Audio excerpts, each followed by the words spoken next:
എല്ലാവർക്കും നമസ്കാരം. ഞാൻ അശ്വിൻ. കഴിഞ്ഞ കുറച്ച് മാസങ്ങളായിട്ട് നിങ്ങൾ E20 പെട്രോളിനെ കുറിച്ച് ധാരാളമായിട്ട് കേൾക്കുന്നുണ്ടാകുമല്ലേ? കേന്ദ്ര സർക്കാർ ഇതിനോടകം തന്നെ ഈ ഒരു ഇന്ധനം നടപ്പിലാക്കി തുടങ്ങിയിട്ടുണ്ട്. പരിസ്ഥിതിക്കും രാജ്യത്തിൻ്റെ സാമ്പത്തിക വ്യവസ്ഥയ്ക്കും ഇത് വളരെ നല്ലതാണെന്നാണ് അവർ പറയുന്നത്. പക്ഷേ കേരളത്തിലടക്കം ഒരുപാട് കാർ ഉടമകളും ബൈക്ക് യാത്രക്കാരും ഇതിൻ്റെ അകത്ത് വലിയ ആശങ്കയാണ് പ്രകടിപ്പിക്കുന്നത്. E20 ഉപയോഗിച്ച് കഴിഞ്ഞാൽ വാഹനത്തിൻ്റെ എഞ്ചിന് കേടുപാടുകൾ സംഭവിക്കുമോ, മൈലേജ് കുറയുമോ എന്നൊക്കെയാണ് പലരുടെയും പേടി. സോഷ്യൽ മീഡിയയിലാകട്ടെ ഇതിനെക്കുറിച്ച് വലിയ ചർച്ചകളാണ് നടക്കുന്നത്. ശരിക്കും എന്താണ് E20 പെട്രോൾ? എന്താണ് ഈ പ്രശ്നം? എന്തുകൊണ്ടാണ് ഇതൊരു വിവാദമായത്? ഈ ആരോപണങ്ങളിൽ വല്ല സത്യവുമുണ്ടോ? എല്ലാ കാര്യങ്ങളും വളരെ ഡീറ്റെയിൽ ആയിട്ട് നമുക്ക് ഈ വീഡിയോ നോക്കാം. ദയവായിട്ട് വീഡിയോ മുഴുവനായിട്ട് അവസാനം വരെ കാണാനായിട്ട് ശ്രമിക്കുക. കാരണം നമ്മൾ ഓരോ സെക്ഷനായിട്ടാണ് പറയുന്നത്. അതായത് എന്താണ് E20 പെട്രോൾ, ഗവൺമെൻറ് എന്താണ് പറയുന്നത്, അതിൻ്റെ ഗുണങ്ങൾ എന്താണ്, ദോഷങ്ങൾ എന്താണ്, നമ്മളുടെ കസ്റ്റമേഴ്സ്, നമ്മളെപ്പോലുള്ള സാധാരണക്കാരുടെ ആശങ്കകൾ എന്താണ്, തുടങ്ങിയ എല്ലാ കാര്യങ്ങളും സംസാരിക്കുന്നുണ്ട്.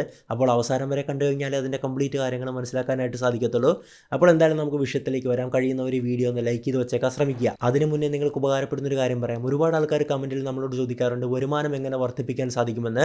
അതുകൊണ്ടാണ് ഞാൻ നിങ്ങളെ മാർക്കറ്റ് വോൾഫ് എന്നൊരു അമേസിംഗ് ആപ്പ് പരിചയപ്പെടുത്താൻ ആഗ്രഹിക്കുന്നത്. ഇത് കൃത്യമായിട്ട് സെബിയിൽ രജിസ്റ്റർ ചെയ്തിട്ടുള്ള ഇന്ത്യയിൽ അതിവേഗം വളർന്നുകൊണ്ടിരിക്കുന്ന ഒരു ആപ്പാണ്. ഇതെങ്ങനെ ഉപയോഗിക്കാമെന്ന് നമുക്ക് നോക്കാം. ഞാൻ എൻ്റെ പിൻ ഉപയോഗിച്ച് ലോഗിൻ ചെയ്യുകയാണ്. ഇവിടെ ഫോളോ ട്രെൻഡ് എന്നൊരു ഫീച്ചർ ഉണ്ട്. ഇത് മാർക്കറ്റിലെ പ്രോഫിറ്റബിൾ ആയിട്ടുള്ള ട്രെൻഡ് നിങ്ങൾക്ക് കാണിച്ചു തരും. ഒറ്റ ക്ലിക്കിൽ നിങ്ങൾക്കത് ഫോളോ ചെയ്യാൻ സാധിക്കും. ഞാൻ ഫോളോ ട്രെൻഡിൽ ക്ലിക്ക് ചെയ്ത് ട്രേഡ് പ്ലേസ് ചെയ്തു. അത്രയേ ഉള്ളൂ, എൻ്റെ ട്രേഡ് തുടങ്ങി. വളരെ ചെറിയ ഇൻവെസ്റ്റ്മെന്റിൽ നിങ്ങൾക്ക് ഇവിടെ ട്രേഡ് ചെയ്ത് തുടങ്ങാൻ സാധിക്കും. മറ്റ് ആപ്പുകളിൽ സാധാരണമായിട്ട് ഇതിന്റെ 3 ഇരട്ടിയിൽ കൂടുതൽ പണം ആവശ്യമായിട്ട് വരും. വലിയ നഷ്ടങ്ങളിൽ നിന്ന് നിങ്ങളെ സംരക്ഷിക്കുന്നതിന് ഒരു ഇൻബിൽട്ട് സ്റ്റോപ്പ് ലോസ് ഫീച്ചറും ഇതിൻ്റെ അകത്തുണ്ട്. നിങ്ങളുടെ ട്രേഡ് ഒരു സെർട്ടൈൻ ലോസ് ലെവൽ എത്തുമ്പോൾ അത് ഓട്ടോമാറ്റിക് ആയിട്ട് നിൽക്കും. അതിനാൽ ആവശ്യമില്ലാതെ കൂടുതൽ പണം നഷ്ടപ്പെടില്ല. ഇവിടെ ബ്രോക്കറേജും ഇൻഡസ്ട്രിയിലെ ഏറ്റവും കുറഞ്ഞ നിരക്കുകളാണ്. നോക്കൂ, പ്രോഫിറ്റ് ട്രെൻഡിനൊപ്പം മുന്നോട്ട് പോകുകയായിരുന്നു. ഞാൻ സ്റ്റോപ്പ് ട്രേഡ് ക്ലിക്ക് ചെയ്തു. ഇപ്പോൾ വളരെ കുറഞ്ഞ സമയം കൊണ്ട് എനിക്ക് 1306 രൂപ ലാഭം ലഭിച്ചു. ഇതെല്ലാം വെറും 99ന്റെ ലൈഫ് ടൈം ഫീൽ നിങ്ങൾക്ക് ലഭിക്കും. ഇവിടെ നിങ്ങൾക്ക് കൊമോഡിറ്റിയും ട്രേഡ് ചെയ്യാം. Gold, silver, crude oil, natural gas എന്നിവയെല്ലാം രാവിലെ 9 AM മുതൽ അർദ്ധരാത്രി വരെ വളരെ എളുപ്പത്തിൽ ട്രേഡ് ചെയ്യാം. മാർക്കറ്റ് വോൾഫ് സൗജന്യ ട്രേഡ് റെക്കമെൻഡേഷൻ നൽകുന്നുണ്ട്. ഇത് നോക്കൂ, ആളുകൾ കഴിഞ്ഞ 28-ാം തീയതി ഒറ്റ ദിവസം കൊണ്ട് 11,850 രൂപ, ജൂണിൽ 70,468 രൂപ, ജൂലൈയിൽ 59,696 രൂപ എന്നിങ്ങനെ ലാഭം ബുക്ക് ചെയ്തു. ഈ പ്രോഫിറ്റിന് മാർക്കറ്റ് വോൾഫ് 1 രൂപ പോലും കമ്മീഷൻ എടുക്കുന്നില്ല. മാർക്കറ്റ് വോൾഫ് ആപ്പിന് ഇതിനോടകം തന്നെ 2 മില്യണിലധികം ഡൗൺലോഡ്സ് ഉണ്ട്. അപ്പോൾ നിങ്ങൾ എന്തിനാണ് കാത്തിരിക്കുന്നത്? ലിങ്ക് ഡിസ്ക്രിപ്ഷനിലും കമന്റ് ബോക്സിലും പിൻ ചെയ്ത് വെച്ചിട്ടുണ്ട്. മാർക്കറ്റ് വോൾഫ് ഒന്ന് ചെക്ക് ചെയ്ത് നോക്കൂ. നമുക്ക് വിഷയത്തിലേക്ക് തിരികെ വരാം. ആദ്യം നമ്മൾ മനസ്സിലാക്കേണ്ടത് എന്താണ് ഈ E20 പെട്രോൾ എന്നുള്ളതാണ്. ലളിതമായിട്ട് പറഞ്ഞാൽ E20 പെട്രോൾ എന്ന് പറയുന്നത് സാധാരണ പെട്രോളും 20% എഥനോൾ അഥവാ ഈഥൈൽ ആൽക്കഹോളും ചേർന്ന ഒരു മിശ്രിതമാണ്. അതുകൊണ്ടാണ് ഇതിനെ E20 എന്ന് വിളിക്കുന്നത്. അതായത് നിങ്ങൾ വാഹനത്തിന്റെ ടാങ്കിലടിക്കുന്ന ഓരോ ലിറ്റർ ഇന്ധനത്തിലും 20% എഥനോളും ബാക്കി 80% സാധാ പെട്രോളുമായിരിക്കും ഉണ്ടായിരിക്കുക. എഥനോൾ എന്ന് പറഞ്ഞാൽ എന്താണ്? മറ്റൊന്നുമല്ല, ഈഥൈൽ ആൽക്കഹോൾ. മനുഷ്യർ കുടിക്കാൻ ഉപയോഗിക്കുന്ന ലിക്കർ ഇല്ലേ, അത് തന്നെയാണ് സംഭവം എന്നുള്ളത്.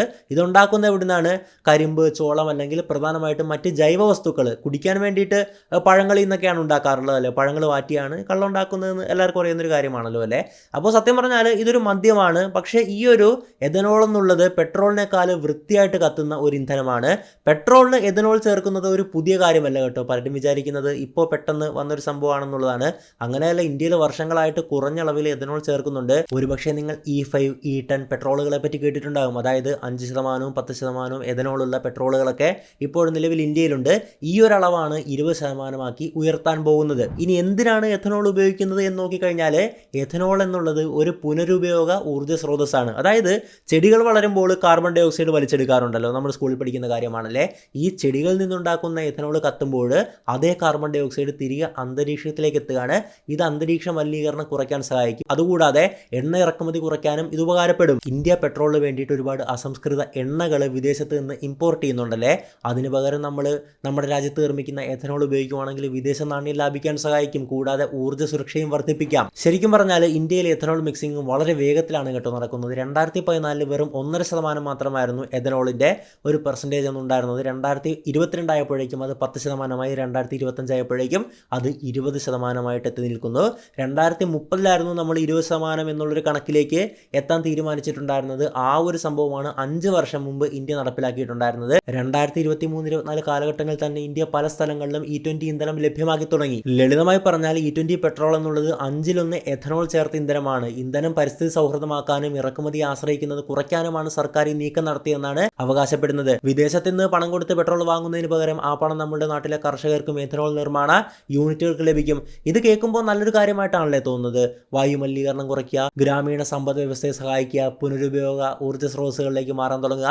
അപ്പോൾ എന്തുകൊണ്ടാണ് ഇതൊരു വിവാദമായത്? അത് മനസ്സിലാക്കാൻ എന്തുകൊണ്ടാണ് സർക്കാർ E20 പെട്രോളിന് ഇത്രയധികം താല്പര്യം കാണിക്കുന്നതെന്ന് നമുക്ക് നോക്കാം. ഇന്ത്യൻ സർക്കാർ എന്തുകൊണ്ടാണ് E20 പെട്രോളിനെ ശക്തമായിട്ട് പിന്തുണയ്ക്കുന്നതെന്ന് നമുക്ക് നോക്കാം. പ്രധാനമായിട്ടും 3 കാരണങ്ങളാണുള്ളത്. ഒന്ന് പരിസ്ഥിതിപരമായിട്ടുള്ള നേട്ടങ്ങളാണ്, 2 സാമ്പത്തികപരമായിട്ടുള്ള നേട്ടങ്ങൾ, കൂടാതെ ചില നയപരമായിട്ടുള്ള ലക്ഷ്യങ്ങളുമുണ്ട്.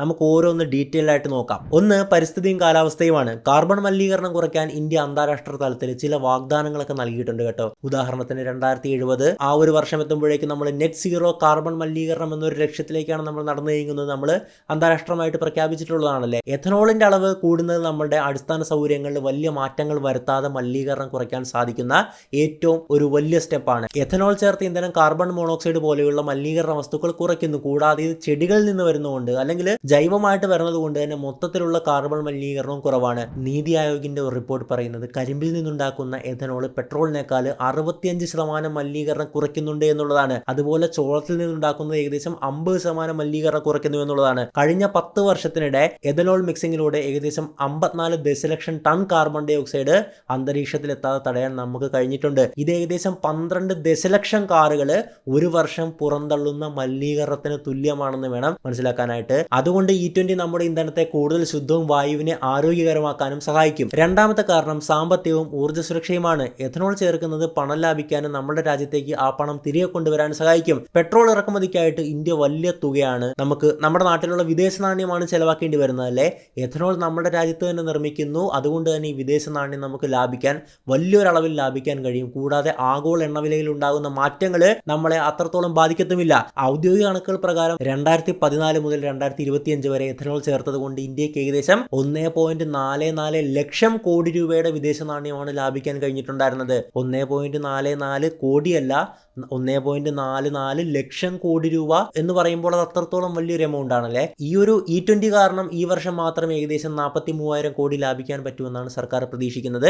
ഈ പണം നമ്മുടെ നാട്ടിലെ കർഷകർക്കും എഥനോൾ ഉണ്ടാക്കുന്ന സ്ഥാപനങ്ങൾക്കും ആയിരിക്കും ലഭിക്കാൻ പോകുന്നത്. അതായത് കർഷകർ എന്നുള്ളത് നമ്മളുടെ അന്നദാതാവാണല്ലോ, നമുക്ക് അന്നം തരുന്നവരാണ്. ഇനി അവര് ഊർജ്ജദാതാവായിട്ട് കൂടെ മാറാൻ പോവുകയാണ്. നമ്മൾക്ക് ഊർജ്ജം തരുന്നവരായിട്ട് കൂടെ അവർ മാറിക്കൊണ്ടിരിക്കുകയാണ്. മൂന്നാമത്തത് നയങ്ങളും ലക്ഷ്യങ്ങളുമാണ്. എഥനോളിന് വേണ്ടിയുള്ള ഈ നീക്കം വലിയൊരു പദ്ധതിയുടെ ഭാഗമാണ് കേട്ടോ. ഈ എഥനോൾ മിക്സ് ചെയ്ത പെട്രോൾ പദ്ധതി വർഷങ്ങളായിട്ട് നടപ്പിലാക്കുന്നുണ്ട്. 2021 2025 E20 നടപ്പിലാക്കാനുള്ള ഒരു രൂപരേഖ സർക്കാർ പുറത്തിറക്കിയിട്ടുണ്ടായിരുന്നു. വാഹന നിർമ്മാതാക്കൾക്ക് തയ്യാറെടുക്കാനുള്ള സമയം നൽകുകയാണ്. ഇനി നമ്മൾ ബ്രസീലിലേക്കൊക്കെ നോക്കുകയാണെങ്കിലുണ്ടല്ലോ, അവിടെ E27 ആണ് ഉപയോഗിക്കുന്നത്. അതായത് 27% എഥനോൾ മിക്സ് ചെയ്ത പെട്രോളാണ് അവിടെ ഉപയോഗിക്കുന്നത്. അവിടെ ഇത് വലിയ പ്രശ്നങ്ങളൊന്നും ഉണ്ടാക്കാറില്ല. അതുകൊണ്ട് എഥനോൾ ഒരു നല്ല പരിഹാരമാണെന്നാണ് നമ്മുടെ സർക്കാർ വിശ്വസിക്കുന്നത്. നമ്മുടെ നിരത്തുകളിൽ ഭൂരിഭാഗം ഇലക്ട്രിക് വാഹനങ്ങൾ വരുന്നത് വരെ അല്ലെങ്കിൽ ഹൈഡ്രജൻ വാഹനങ്ങൾ വരുന്നത് വരെ ഇതൊരു ഇടത്തരം ഇന്ധനമായിട്ട് ഉപയോഗിക്കാമെന്നാണ് സർക്കാർ പറയുന്നത്. E20 നടപ്പിലാക്കുന്നത് വേഗത്തിലാക്കിയിരിക്കുന്നതിലൂടെ ശുദ്ധമായ ഇന്ധനങ്ങൾ വേഗത്തിൽ സ്വീകരിക്കുന്ന ഒരു രാജ്യമായിട്ട് ഇന്ത്യ ലോകത്തിന് മുമ്പിൽ കാണിക്കാൻ സർക്കാർ ശ്രമിക്കുന്നുണ്ട്. ചുരുക്കി പറഞ്ഞാൽ സർക്കാർ E20 പെട്രോളിനെ പിന്തുണയ്ക്കുന്നത് മലിനീകരണം കുറയ്ക്കാനും ഇറക്കുമതി കുറച്ച് പണം ലാഭിക്കാനും കർഷകരെ സഹായിക്കാനും വേണ്ടിയാണ്. ഇതെല്ലാം നല്ല കാര്യങ്ങളാണെന്ന് തോന്നുമെങ്കിലും എന്ത് വലിയ മാറ്റത്തിനും ചില പ്രശ്നങ്ങൾ ഉണ്ടാകുമല്ലോ അല്ലേ. അതാണ് E20യുമായി ബന്ധപ്പെട്ട വിവാദങ്ങൾക്ക് കാരണം. എന്താണ് ആ പ്രശ്നങ്ങൾ നമുക്ക് നോക്കാം. ഏതൊരു പുതിയ കാര്യം വരുമ്പോഴും നമുക്ക് അതിനകത്ത് ഒരുപാട് സംശയങ്ങൾ ഉണ്ടാകാറുണ്ടല്ലേ. ഇപ്പോൾ E20യുടെ കാര്യത്തിലാണെങ്കിൽ നമ്മൾ സാധാരണക്കാരെന്താ ചിന്തിക്കുക, ഈ പുതിയ ഇന്ധനം എന്നെ എങ്ങനെയാണ് ബാധിക്കുന്നത് നമ്മൾ ചിന്തിക്കും, അതിന് ഉത്തരം കണ്ടെത്തും. ആ ഉത്തരത്തിൽ നിന്ന് ലഭിക്കുന്ന കുറച്ച് കാര്യങ്ങളാണ് ഈ ഒരു ആശങ്കകൾ അല്ലെങ്കിൽ വലിയ പ്രശ്നങ്ങളായി മാറിയിട്ടുണ്ടായിരുന്നത്. പ്രശ്നങ്ങളൊക്കെ ഉള്ളത് തന്നെയാണ് കേട്ടോ, ഇല്ലാന്നൊന്നും നമുക്ക് പറയാൻ സാധിക്കില്ല. അപ്പോൾ പ്രധാനമായിട്ടും 4 പ്രശ്നങ്ങൾ അല്ലെങ്കിൽ 4 ആശങ്കകളാണുള്ളത്. നമുക്ക് അക്കമിട്ട് പറയാം. ഒന്നാമത്തത് പഴയ വാഹനങ്ങളുമായിട്ടുള്ള പൊരുത്തക്കേടുകളാണ്. അതായത് നിലവിലുള്ള കാറുകൾക്കും ബൈക്കുകൾക്കും 20% എഥനോൾ ഉൾക്കൊള്ളാൻ കഴിയുമോ എന്നുള്ളതാണ് വലിയൊരു ആശങ്ക. അതായത് 2023 മുമ്പ് വിറ്റ മിക്ക വാഹനങ്ങളും E0, E5 അല്ലെങ്കിൽ E10 പെട്രോളിന് വേണ്ടിയിട്ട് നിർമ്മിച്ചിട്ടുള്ളതാണ്, അല്ലാതെ E20 പെട്രോളിന് വേണ്ടിയിട്ടുള്ളതല്ല. എഥനോൾ എന്നുള്ളത് ഒരു തരം ഡ്രൈ ഇന്ധനമാണ്. ഇത് ചില ഭാഗങ്ങളെ കേടുവരുത്താൻ സാധ്യതയുണ്ട്. വാഹനങ്ങളിലെ റബ്ബർ ഗ്യാസ്കറ്റുകൾ, ഫ്യൂവൽ പൈപ്പുകൾ, സീലുകൾ തുടങ്ങിയ ഭാഗങ്ങൾക്ക് E20 കാരണം വേഗത്തിൽ തേയ്മാനം സംഭവിക്കാം. ഇത് പെട്ടെന്ന് സംഭവിക്കുന്നതല്ല, പതിയെ പതിയാണ് സംഭവിക്കുന്നത്. ചില റിപ്പോർട്ടുകൾ പറയുന്നത് E20 ഉപയോഗിക്കുന്ന വാഹനങ്ങളിലെ ചില റബ്ബർ ഭാഗങ്ങൾ 20,000-30,000 കിലോമീറ്ററിന് ശേഷം മാറ്റേണ്ടി വരുമെന്നുള്ളതാണ്. 2023 ഏപ്രിൽ മുതൽ വിൽക്കുന്ന വാഹനങ്ങളിൽ E20 പെട്രോൾ ഉപയോഗിക്കാൻ കഴിയും. അങ്ങനെ നിർമ്മിച്ചതാണ്. അതുകൊണ്ട് അതിനുശേഷം വാഹനങ്ങൾ എടുത്തവർക്ക് വലിയ പ്രശ്നങ്ങളോ കാര്യങ്ങളോ ഒന്നും വരത്തില്ല. പക്ഷേ നിങ്ങളുടെ വണ്ടി ഇപ്പോൾ ഉദാഹരണം 2010 മോഡൽ ബൈക്കോ കാറോ ആണെങ്കിൽ ഈ ഇന്ധനം അതിനെ ദോഷകരമായി ബാധിക്കുക എന്നുള്ളത് നിങ്ങൾക്ക് ഭയമുണ്ടാകാം. ചില പഴയ വാഹനങ്ങളിൽ E20 കാരണം എഞ്ചിൻ സ്റ്റാർട്ടാകാൻ ബുദ്ധിമുട്ടുള്ളതായിട്ടും ഫ്യൂവൽ ഫിൽറ്ററുകൾ ബ്ലോക്ക് ആകുന്നതും പോലെയുള്ള പ്രശ്നങ്ങൾ ഉണ്ടായതായിട്ട് സോഷ്യൽ മീഡിയയിൽ പല ആൾക്കാരും പറയുന്നുണ്ട്. ഇതൊക്കെ കാണുമ്പോൾ സ്വാഭാവികമായിട്ടും നമുക്കും പേടി തോന്നാല്ലേ. അതായത് പഴയ വാഹനങ്ങളൊക്കെ E20ക്ക് വേണ്ടി അല്ല നിർമ്മിച്ചത് എന്നുള്ളത് ഒരു വസ്തുതാപരമായിട്ടുള്ള ഒരു കാര്യമാണ്. രണ്ടാമത്തത് നമ്മൾ പെട്ടെന്ന് ശ്രദ്ധിക്കുന്ന ഒരു കാര്യമാണ്, മറ്റൊന്നുമല്ല മൈലേജ് കുറയുക. ഇതാണ് ഏറ്റവും കൂടുതൽ ആൾക്കാർ പറയുന്ന പരാതി. പല ഡ്രൈവർമാരും പറയുന്നത് E20 പെട്രോൾ ഉപയോഗിക്കുമ്പോൾ അവരുടെ വാഹനത്തിന്റെ മൈലേജ് നല്ലതുപോലെ കുറയുന്നുണ്ട് എന്നുള്ളതാണ്. ഇതിനൊരു ശാസ്ത്രീയ കാരണമുണ്ട് കേട്ടോ. എഥനോളിന് പെട്രോളിനേക്കാൾ കുറഞ്ഞ ഊർജ്ജമാണുള്ളത്. അതുകൊണ്ട് തന്നെ E20 പെട്രോളിന് സാധാരണ പെട്രോളിനേക്കാൾ മൈലേജ് കുറയാൻ സാധ്യതയുണ്ട്. എത്ര കുറയെന്ന് നോക്കുകയാണെങ്കിൽ വിദഗ്ധർ പറയുന്നത് വാഹനത്തിന് അനുസരിച്ച് ഏകദേശം 2% മുതൽ 5% വരെ കുറവ് വരുമെന്നാണ്. ഇനി പഴയ വാഹനങ്ങളിലാണെങ്കിൽ ഇത് 3% മുതൽ 6% വരെയാകാൻ സാധ്യതയുണ്ട്. പക്ഷേ സോഷ്യൽ മീഡിയയിൽ പലരും പോസ്റ്റ് ചെയ്തത് ഇതിനപ്പുറമുള്ള കാര്യങ്ങളായിരുന്നു. അതായത് വോക്സ് വാഗൺ വെൻഡോ കാറുള്ള ഒരു കാർ ഓണർ പറഞ്ഞിട്ടുണ്ടായിരുന്നത് ഇത്രയും കാലം മൈലേജ് 10 കിലോമീറ്റർ കിട്ടിയിരുന്നതാണ്, ഇപ്പോൾ അത് 6 കിലോമീറ്ററായി കുറഞ്ഞു എന്നുള്ളതാണ്. 40% കുറവാണ് വന്നിരിക്കുന്നത് അല്ലേ. എഥനോൾ കാരണം മാത്രം ഒരിക്കലും ഉണ്ടാകാൻ സാധ്യതയില്ലാത്തൊരു കുറവ് തന്നെയാണ്. പക്ഷേ ഇത്തരം കഥകൾ പ്രചരിച്ചപ്പോൾ നമ്മുടെ ഇന്ത്യയിലെ ആൾക്കാർക്ക് ആകെ ഭയമാകുകയാണ്. കാരണം നമ്മൾ സാധാരണക്കാരെ സംബന്ധിച്ച് മൈലേജ് എന്ന് പറയുന്നത് വളരെ പ്രധാനപ്പെട്ട ഒരു കാര്യമാണ്. നമ്മളെപ്പോഴും മൈലേജിനെ പറ്റിയിട്ട് കോഷ്യസ് ആണ്. അപ്പോൾ ഇവിടെ വലിയൊരു വിഷയമായതുകൊണ്ട് തന്നെ ഈ ഒരു ചെറിയ കുറവ് പോലും ആൾക്കാർക്ക് വലിയ ബുദ്ധിമുട്ടുണ്ടാക്കുന്നുണ്ട്. മൂന്നാമത്തെ ആശങ്ക ചെലവാണ്. അതായത് എഥനോൾ വില കുറഞ്ഞതാണെങ്കിൽ E20 പെട്രോളിനും വില കുറവായിരിക്കുമല്ലോ എന്ന് ആൾക്കാർ ചോദിക്കുന്നുണ്ട്. ഇനി 2021 സർക്കാർ പുറത്തിറക്കിയ ഒരു റിപ്പോർട്ടിൽ പോലും വില കുറയ്ക്കണമെന്ന് ശുപാർശ ചെയ്തിരുന്നു. പക്ഷേ യഥാർത്ഥത്തിൽ E20 പെട്രോളിന് സാധാരണ പെട്രോളിൻ്റെ അതേ വിലയാണ്. അതിൻ്റെ ഒരു കാരണം എഥനോൾ ഉണ്ടാക്കുന്നതിനുള്ള ചെലവ് വർദ്ധിച്ചതാണ്. ഇപ്പോൾ എണ്ണ കമ്പനികൾക്ക് എഥനോൾ വാങ്ങാൻ പെട്രോളിനേക്കാൾ കൂടുതൽ പണം ചെലവഴിക്കേണ്ടി വരുന്നു. അതുകൊണ്ട് E20 ഉപയോഗിക്കുമ്പോൾ വില കുറയുന്നുമില്ല. ഇനി മൈലേജ് കുറയുന്നത് കാരണം തന്നെ നിങ്ങൾ നേരത്തെ ഓടിയിരുന്ന കിലോമീറ്റർ ഓടാൻ വേണ്ടിയിട്ട് നിങ്ങളിപ്പോൾ കൂടുതൽ പൈസ കൊടുക്കേണ്ടി വരുന്നു. അപ്പോൾ തീർച്ചയായിട്ടും നമ്മളെ സംബന്ധിച്ച് അത് നെഗറ്റീവായിട്ട് നമ്മൾ അസംതൃപ്തരാണല്ലേ, നമുക്ക് പണനഷ്ടമാണ് മൊത്തത്തിൽ പറയുവാണെങ്കിൽ. നാലാമത്തെ ആശങ്ക മെയിൻ്റനൻസും പെർഫോമൻസുമാണ്. അതായത് ഈ മൈലേജ് കുറയുന്നതിന് പുറമെ E20 ഉപയോഗിക്കുമ്പോൾ വാഹനത്തിൻ്റെ പെർഫോമൻസിൽ മാറ്റം വരുന്നുണ്ടെന്നൊക്കെ പലരും പറയുന്നുണ്ട്. അതായത് വാഹനത്തിൻ്റെ പവർ കുറയുക എന്നൊക്കെയാണ് അവർ ആരോപിച്ചിട്ടുണ്ടായിരുന്നത്. എഥനോളിന് ഉയർന്ന ഒക്ടേൻ റേറ്റിംഗ് ഉണ്ട്. അതുകൊണ്ട് പുതിയ എഞ്ചിനുകളിൽ ഇത് പ്രകടനം കൂട്ടാൻ സാധ്യതയുണ്ട്. പക്ഷേ പഴയ എഞ്ചിനുകളിൽ ചിലപ്പോൾ ഇത് ചെറിയ പ്രശ്നങ്ങൾ ഉണ്ടാക്കിയേക്കാം. ഇതെല്ലാം കൂടാതെ എഥനോൾ അന്തരീക്ഷത്തിലെ ഈർപ്പം വലിച്ചെടുക്കാനുള്ള സാധ്യതയുണ്ട്. കേരളത്തിലെ പോലെ ഈർപ്പം കൂടുതലുള്ള സ്ഥലങ്ങളിൽ ഇത് എഞ്ചിന് നല്ല പണിയുണ്ടാക്കുമോ എന്നും ചിലർക്ക് ആശങ്കയുണ്ട്. പക്ഷേ ഇത്തരം കാര്യങ്ങൾ അടിസ്ഥാനരഹിതമാണെന്ന് സർക്കാർ പിന്നീട് വ്യക്തമാക്കിയിരുന്നു. അത്രത്തോളം അടിസ്ഥാനരഹിതമൊന്നും അല്ല എന്നാണ് എനിക്ക് തോന്നുന്നത്. കാരണം മൈലേജ് കുറയുന്നതൊക്കെ സ്വാഭാവികമായിട്ട് സംഭവിക്കാവുന്ന കാര്യങ്ങളാണ്. അതായത് നമുക്ക് ഉപയോഗിച്ച് നോക്കിയാൽ നമുക്ക് കൃത്യമായിട്ട് അറിയാൻ പറ്റും. നമ്മുടെ ഇവിടുത്തെ പമ്പുകളിലൊന്നും E20 വന്നിട്ടില്ല. ഞാൻ ഉപയോഗിച്ച് നോക്കിയിട്ട് പറയാം. കാരണം ഞാനിടയ്ക്ക് നമ്മുടെ ബൈക്കിൻ്റെ മൈലേജ് ഒക്കെ ഇങ്ങനെ ടെസ്റ്റ് ചെയ്യുന്നതാണ്, പ്രോപ്പർലി ചെക്ക് ചെയ്യുന്നതാണ്. അപ്പോൾ അത് ഉപയോഗിച്ച് കഴിഞ്ഞാൽ ആ വ്യത്യാസം വരുന്നുണ്ടോ എന്ന് അറിയാൻ പറ്റും. അപ്പോൾ ചുരുക്കി പറഞ്ഞാൽ E20യെ പറ്റിയിട്ട് എനിക്കും നിങ്ങൾക്കും ഒക്കെയുള്ള പ്രധാന ആശങ്കകൾ എന്താണ്? ഇതെൻ്റെ പഴയ വണ്ടിയെ നശിപ്പിക്കുമോ, മൈലേജ് കുറയ്ക്കുമോ, കൂടുതൽ പണം ചിലവാകുമോ, വണ്ടിയുടെ മെയിൻ്റനൻസും പെർഫോമൻസും ഒക്കെ അവതാളത്തിലാകുമോ തുടങ്ങിയ കാര്യങ്ങളൊക്കെയാണല്ലേ. ഇനി നമ്മൾ പൊതുജനങ്ങളുടെ പ്രതികരണങ്ങളെ പറ്റിയിട്ട്, വിവാദങ്ങളെ പറ്റിയിട്ട് സംസാരിക്കണം. E20 പെട്രോൾ വന്നപ്പോൾ പല സ്ഥലങ്ങളിലുമുള്ള പൊതുജനങ്ങളുടെ പ്രതികരണം വ്യത്യസ്തമായിരുന്നു. ചിലർക്ക് യാതൊരുവിധ മാറ്റവും തോന്നിയില്ല. എന്നാൽ വലിയൊരു വിഭാഗം ആളുകൾ സോഷ്യൽ മീഡിയ വഴിയും മാധ്യമങ്ങൾ വഴിയും കോടതി വഴിയും തങ്ങളുടെ എതിർപ്പ് അറിയിക്കുകയാണ്. ഞാൻ നേരത്തെ പറഞ്ഞ പോലെ തന്നെ വോക്സ് വാഗൺ വെൻറ്റോയുള്ള ഒരു ഓണർ തൻ്റെ മൈലേജ് 10 കിലോമീറ്ററിൽ നിന്ന് 6 കിലോമീറ്റർ ആയെന്ന് പറയുകയാണ്. പിന്നെ ഇതുമായി ബന്ധപ്പെട്ട് സർവേകളൊക്കെ നടക്കുകയാണ് കേട്ടോ. അതായത് ജനങ്ങൾക്ക് താല്പര്യമുണ്ടോ എന്നൊക്കെ അറിയാൻ വേണ്ടിയിട്ട് 66% വാഹന ഉടമകളും ഇതിനെ എതിർക്കുകയാണ്. 44% പേരും പൂർണ്ണമായിട്ടും നിർത്തലാക്കണമെന്ന് പറയുകയാണ്. 22% പേര് മറ്റ് മാർഗ്ഗങ്ങൾ, അതായത് E10 പോലെയുള്ള പെട്രോളിലേക്ക് മാറണമെന്ന് ആവശ്യപ്പെടുകയാണ്. അപ്പോൾ ഇതെല്ലാം കാണിക്കുന്നത് ജനങ്ങളുടെ അതൃപ്തിയാണ്. ഇതിനോട് താല്പര്യമുള്ള വളരെ കുറച്ച് ജനങ്ങൾ മാത്രമേ ഉണ്ടായിരുന്നുള്ളൂ. പിന്നീട് വന്ന വലിയൊരു പ്രശ്നമായിരുന്നു വ്യാജ വാർത്തകളും ഇൻഷുറൻസ് വിവാദങ്ങളും. അതായത് മാധ്യമങ്ങൾ ഇതിനെപ്പറ്റി അറിയാതെ വാർത്ത കൊടുക്കുകയാണ്. ഓൺലൈൻ മാധ്യമങ്ങളൊക്കെ ഇതിനെ പറ്റിയിട്ട് അറിയാതെ പലതും ഇങ്ങനെ എഴുതി വിടുകയാണ്. അങ്ങനെ ഏറ്റവും വലിയൊരു തെറ്റിദ്ധാരണ ഉണ്ടായിരുന്നത് E20 ഉപയോഗിച്ച് വാഹനങ്ങൾക്ക് കേടുപാട് സംഭവിച്ചു കഴിഞ്ഞാൽ ഇൻഷുറൻസ് കമ്പനികൾ ഇൻഷുറൻസ് ക്ലെയിം കൊടുക്കില്ല എന്നുള്ളതായിരുന്നു. അതൊക്കെ വെറും കള്ളമാണ് കേട്ടോ. അതിനൊന്നും ഒരു ആധികാരികതയില്ല. പക്ഷേ ഇത് ജനങ്ങളുടെ ഇടയിലൊക്കെ ഭയങ്കരമായിട്ടുള്ള ആശങ്കകൾ പടരാൻ കാരണമാകുകയാണ്. ഇൻഷുറൻസ് കിട്ടിയില്ലെങ്കിൽ പിന്നെ എങ്ങനെ നമ്മൾ ഉപയോഗിക്കാനാണെന്ന് ഭൂരിഭാഗം പേരും ചോദിച്ചു തുടങ്ങി. അങ്ങനെ ഇരിക്കെ E20 നിർബന്ധമാക്കിയതിനെ ചോദ്യം ചെയ്തുകൊണ്ട് സുപ്രീം കോടതിയിൽ പൊതുതാൽപര്യ ഹർജി വരെ ഫയൽ ചെയ്യപ്പെടുകയാണ്. അതായത് 2023 മുമ്പ് ഉപയോഗിച്ച വണ്ടിയിൽ E20 ഉപയോഗിച്ച് കഴിഞ്ഞ് കഴിഞ്ഞാൽ അത് കേടുപാടുകൾ സംഭവിക്കുമെന്നും അത് കസ്റ്റമേഴ്സിന് വലിയ നഷ്ടമാണ്, ദോഷമാണെന്നൊക്കെ പറഞ്ഞിട്ടുള്ള ഹർജിയായിരുന്നു ഉണ്ടായിരുന്നത്. അങ്ങനെ ഈ സംഭവം സുപ്രീം കോടതി വരെ കയറുകയാണ്. ഈ വിഷയത്തിലും രാഷ്ട്രീയപരമായിട്ടുള്ള പല ആരോപണങ്ങൾ ഉയർന്നു വരികയാണ്. അതായത് ചില സർക്കാർ ഉദ്യോഗസ്ഥർ പെട്രോൾ ലോബികളുമായിട്ട് ചേർന്നിട്ടാണ് E20ക്കെതിരെ ഭയമുണ്ടാക്കാൻ ശ്രമിക്കുന്നതെന്ന്. മറുവശത്താകട്ടെ വിമർശകർ പറയുന്നത് സർക്കാർ ജനങ്ങളുടെ ആശങ്കകൾ കേൾക്കുന്നില്ല എന്നുള്ളതാണ്. ചില വ്യവസായികളെ സഹായിക്കാനാണ് ഈ നയം നടപ്പിലാക്കുന്നത് തുടങ്ങി ഒരുപാട് ആരോപണങ്ങൾ സർക്കാരിനെതിരെ വരികയാണ്. ഇനി നമുക്ക് സർക്കാർ നൽകിയ വിശദീകരണങ്ങൾ എന്താണെന്ന് നോക്കാം. E20 പെട്രോളിനെ കുറിച്ച് ഒരുപാട് ആശങ്കകളും കിംവദന്തികളും വന്നപ്പോൾ സർക്കാർ പലതവണയായിട്ട് കാര്യം വിശദീകരിക്കുകയാണ്. ഒന്നാമത്തത് വലിയ പ്രശ്നങ്ങളില്ല, ചെറിയ മാറ്റങ്ങൾ മാത്രം. 2025 ഓഗസ്റ്റിൽ പെട്രോളിയം മന്ത്രാലയം വിശദമായിട്ടുള്ളൊരു പ്രസ്താവന പുറത്തിറക്കുകയാണ്. മിക്ക പേടികൾക്കും ശാസ്ത്രീയപരമായിട്ടുള്ള തെളിവുകളില്ല എന്നവർ പറയുകയാണ്. മൈലേജിൻ്റെ കാര്യത്തിൽ കാറുകൾക്ക് 1% മുതൽ 2% വരെ കുറവ് വരാമെന്നും മറ്റു വാഹനങ്ങളിൽ 3 മുതൽ 6% വരെ കുറവ് വരാമെന്നും അവർ സമ്മതിക്കുകയാണ്. പക്ഷേ ഇതൊരു വലിയ പ്രശ്നമല്ലെന്ന് അവർ ഊന്നിപ്പറയുകയാണ്. രണ്ടാമത്തത് എഞ്ചിൻ സുരക്ഷ. എഞ്ചിന് കേടുപാടുകൾ സംഭവിക്കില്ല എന്ന് സർക്കാർ ഉറപ്പിച്ച് പറയുകയാണ്. ERAE പോലെയുള്ള ഏജൻസികൾ നടത്തിയ ടെസ്റ്റുകളിൽ എഞ്ചിന് പ്രശ്നങ്ങളൊന്നും സംഭവിക്കുന്നതായിട്ട് കണ്ടെത്തിയിട്ടില്ലായിരുന്നു. 2023 മുതൽ ഇറങ്ങുന്ന പുതിയ വാഹനങ്ങൾ E20ക്ക് അനുയോജ്യമായിട്ടുള്ള രീതിയിലാണ് നിർമ്മിച്ചിട്ടുള്ളത്. ഇനി പഴയ വാഹനങ്ങളിലാണെങ്കിൽ ചിലപ്പോൾ റബ്ബർ ഗ്യാസ്കറ്റുകൾ നേരത്തെ മാറ്റേണ്ടി വരുമെന്നും പക്ഷേ ഇത് വലിയൊരു പ്രശ്നമല്ലെന്നും അവർ പറയുകയാണ്.